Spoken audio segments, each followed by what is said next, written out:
Hello friends, welcome back in the channel. आज हम लोग प्रेसिडेंट के बारे में अध्ययन करेंगे।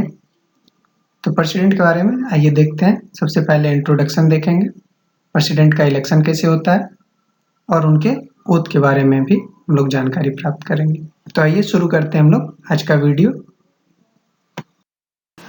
इंट्रोडक्शन में देखिए, जो भारत के राष्ट्रपति के बारे में जो बात किया जा रहा है वो भारत के संविधान के 5वें भाग में किया जा रहा है। पार्ट 5 में आर्टिकल 52 में लिखा हुआ है there shall be a president of India, means Bharat के एक राष्ट्रपति होंगे। तो आर्टिकल 52 में राष्ट्रपति के बारे में ये क्लियर कट लिखा हुआ है कि भारत के एक राष्ट्रपति होंगे। There shall be a president of India. The president is the head of the state.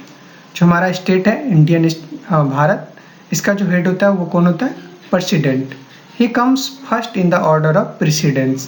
Precedence means वरीयता क्रम। जो वरीयता क्रम होता है उसमें राष्ट्रपति प्रथम होते हैं।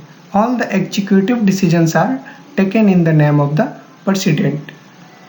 भारत में अगर कोई भी एग्जीक्यूटिव डिसीजंस लिया जाता है तो वो हमेशा प्रेसिडेंट के नाम से लिया जाता है। He is the first citizen of India. Bharat के राष्ट्रपति भारत के प्रथम नागरिक होते हैं। आइए अब देखते हैं कि भारत के राष्ट्रपति का चुनाव, इलेक्शन। तो इलेक्शन के बारे में आर्टिकल 54 में लिखा है कि the president is not elected directly by the people but by the elected members of both the houses of parliament, the elected members of the legislative assemblies of the states, the elected members of the legislative assemblies of union territories of Delhi and Puducherry. तो इसमें कहा गया है कि president is not elected directly by the people.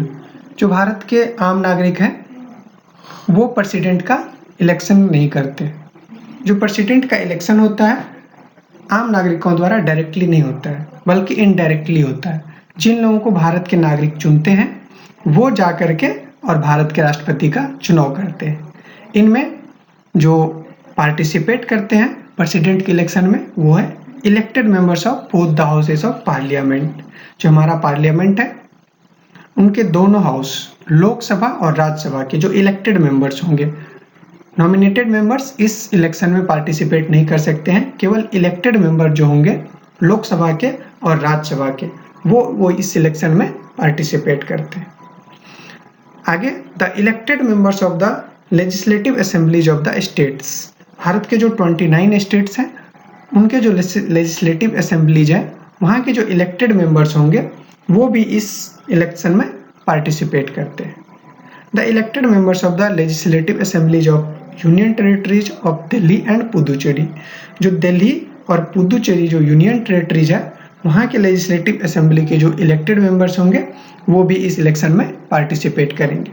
तो article 54 में क्या लिखा हुआ है कि भारत के राष्ट्रपति का चुनाव यहाँ के आम जनता द्वारा डायरेक्टली नहीं किया जाएगा बल्कि इनडायरेक्टली किया जाएगा। जब इनडायरेक्टली इलेक्शन होगा तो उसमें कौन कौन पार्टिसिपेट करेंगे?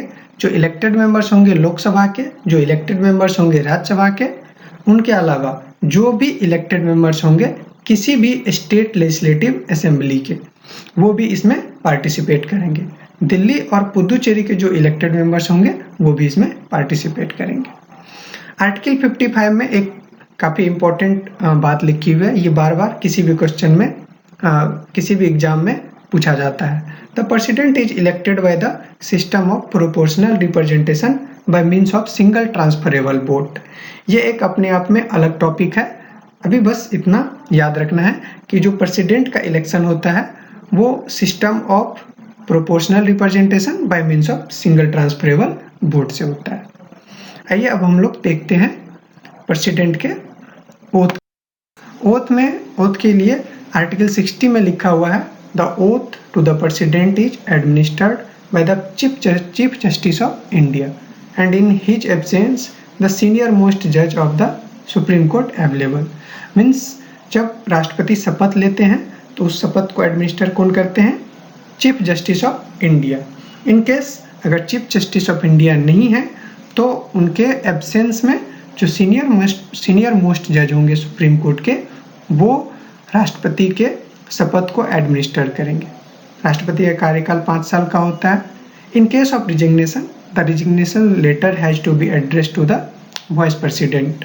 राष्ट्रपति अपने कार्यकाल के पूरा होने से पहले रिजाइन कर सकते हैं और जब भी वो रिजिग्नेशन लेटर लिखेंगे तो वाइस प्रेसिडेंट को एड्रेस करेंगे। तो यहाँ पर एग्जाम पॉइंट ऑफ व्यू से 2 चीज़ इंपॉर्टेंट है कि प्रेसिडेंट का जो ओथ होता है वो एडमिनिस्टर किया जाता है चीफ जस्टिस ऑफ इंडिया के द्वारा, लेकिन जब उनको रिजिग्नेशन देना होगा तो वो लेटर एड्रेस करेंगे वाइस प्रेसिडेंट को। Thank you for listening the lecture. Thank you.